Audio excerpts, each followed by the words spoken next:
How are you doing, sir? I'm good, Steve. How are you? I'm doing excellent. It's a good day to be talking about a great movie. Oh, thank you.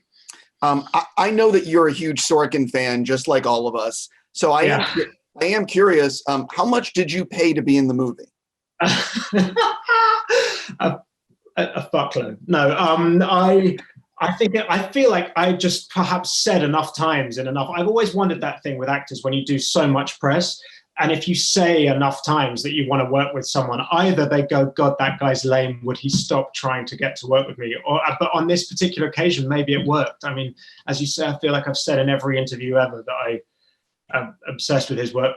So when the script arrived and I was offered the part, before I'd even read it, I think I'd called my agent and gone, yeah. And my agent was like, no, I think you should probably read it first. But it was one of the great joys. But you've got to be careful working with your heroes because it can ruin things. And I'm thrilled to say that I loved every minute of working with him. He's a special man.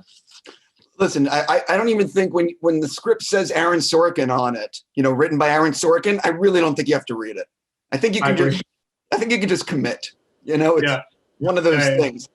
Listen, watching the film, you can't help but get angry at what really happened and what this judge did. And unfortunately, it's so similar, I think, to what's going on now that if you have the wrong people in control, it can get really bad.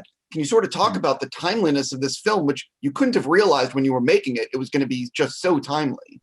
No, the script was written 15 years ago, and there have been many different versions of casts and directors. And I just, when I read the script, and I knew nothing about this period of history, but found it so extraordinary as a thrilling piece of drama that I couldn't understand how it had not been made.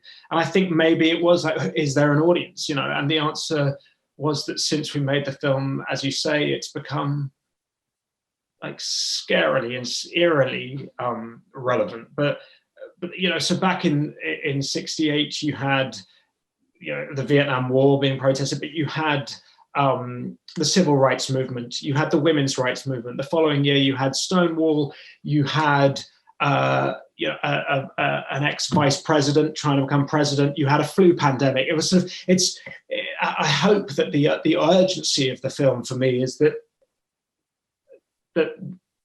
how we as a race and as countries, because the whole world is watching what America does, how we've evolved and how we haven't evolved, and how important it is to take stock of our history and to not repeat our mistakes.